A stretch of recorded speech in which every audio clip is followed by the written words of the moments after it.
Hello, everyone, and welcome to this episode of Langer at the Mic Live, another Habs post-game show here on Langer at the Mic Live. And after the Canadiens lost the Leafs 5-3 yesterday, the Montreal Canadiens lose 3-2 in overtime to the Ottawa Senators. And honestly, I can go through most of my notes like I usually do in these post-game shows. I could talk about stats, my good and bad habits, right? And I'll give all the good stats of who played well, who didn't. I could talk about how well Allen played. I could talk about how I think Philip Deneau played better. I could also talk about how officiating sucked. And with Jeff Petrie essentially getting called for nothing and Drouin getting thrown into the boards by Mike Riley and getting injured and not returning. But I'm going to keep this very real and honest in this post-game show. The Canadiens had an entire week off after a rough 5-game stretch. They had an okay game against the Toronto Maple Leafs yesterday. They like I said, 40 minutes, they played really well, but they just lost because they took penalties and they couldn't kill them off. Their special teams were horrible, but their 5-on-5 play yesterday was good. And they had an entire week off, which can mean, which could go either way in terms of coming out strong or not. But from what I saw through the first 40 minutes of that game against the Leafs yesterday, I honestly really thought that they would bounce back tonight and destroy the Ottawa Senators. But instead, they pooped the bed and they lost. They lost to the last place Ottawa Senators, and they only got a point because Jake Allen played like 2010 Yaroslav Halak or 2014 Carey Price. So, yeah, and it wasn't all that bad at first. It really wasn't, because within the first 90 seconds of the game, or like a minute 20, whatever it was, Nick Suzuki scored his first goal in 8 games. And the Habs continued to get good offensive scoring chances. But again, they took stupid penalties that just completely killed their offensive rhythm.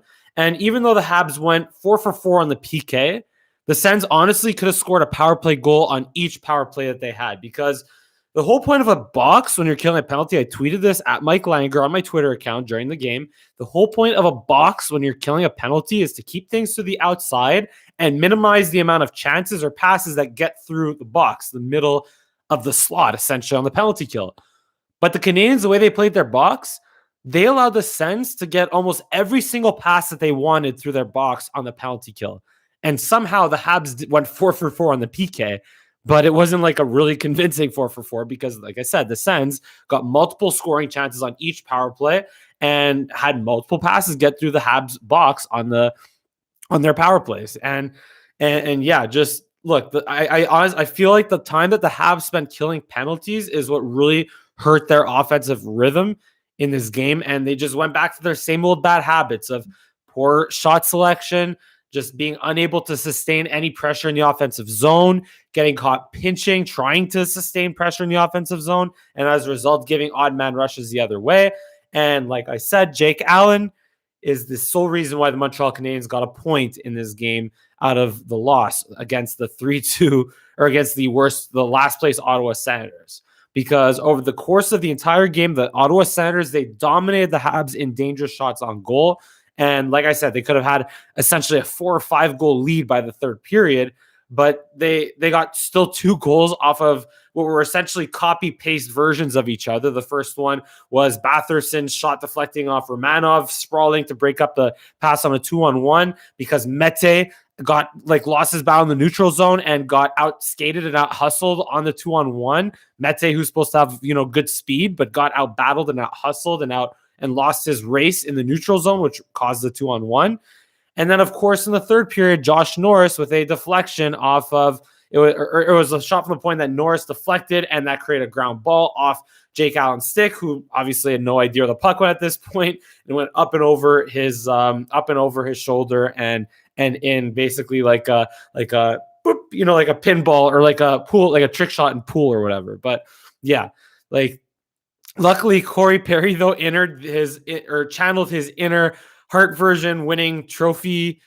Trophy winning version of himself in the third period there, and just completely deked Eric Goodbranson out of his jockstrap and wrapped it right around Matt Murray. And I honestly thought they were going to review that goal for a second, because given what happened in last night's game and what happened in the Sens Leafs game from earlier this week, and also in the Calgary Edmonton game yesterday, it looked like at first that Perry had jammed jammed Matt Murray's pad into the net with the puck, but thankfully they didn't review it and it wasn't a complicated review process like yesterday. But anyway, look, from that point forward, the Habs, they tie it up and they have a chance to say, okay, we just played like crap.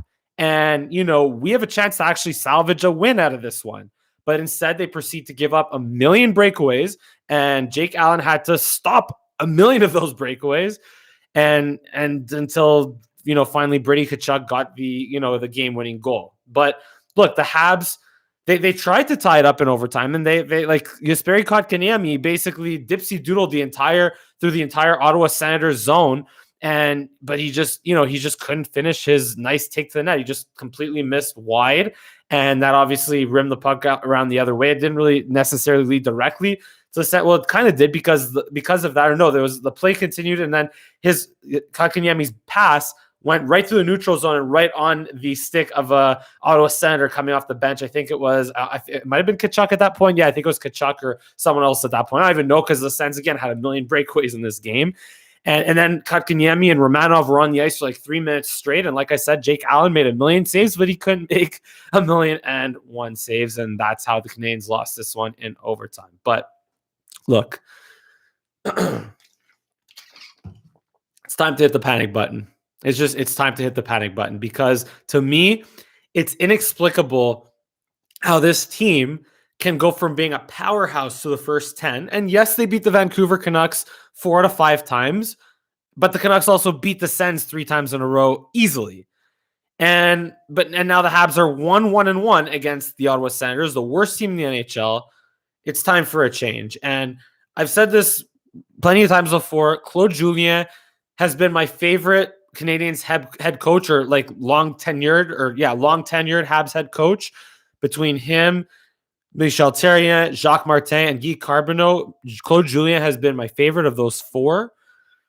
But I think, and I think he could still be a good NHL coach. I really do. I think, like, with his experience, him having won a Stanley Cup, he could still be a good NHL coach, in my opinion. But it's time to replace him with Dominique Ducharme or Joel Bouchard, because, like, look, can it be done in a COVID-shortened season? I don't know.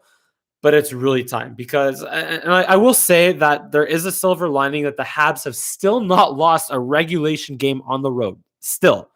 But they're awful on home ice. Their power play is still back to being really bad again.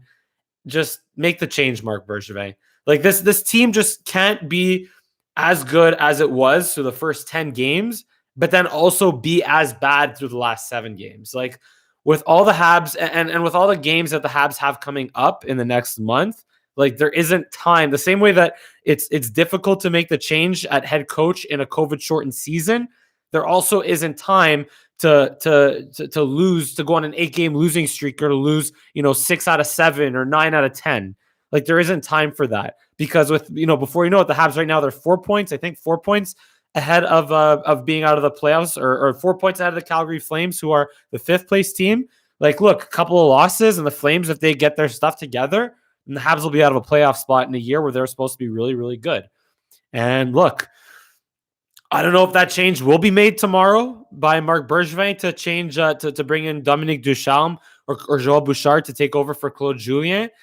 But look, regardless of who's the head coach, just bounce back on Tuesday. Just bounce back against the Ottawa Senators on Tuesday. And then the Habs have a tough matchup against the Winnipeg Jets, who, again, many, including myself, thought they wouldn't be one of the best teams in the division, but they are, and they're going to be a tough matchup for the Canadiens on Thursday. But obviously, the Canadiens have to bounce back strong against the Ottawa Senators on Tuesday. And yeah, man, this is just, I don't know, I really hope they could turn around, but I think it's time.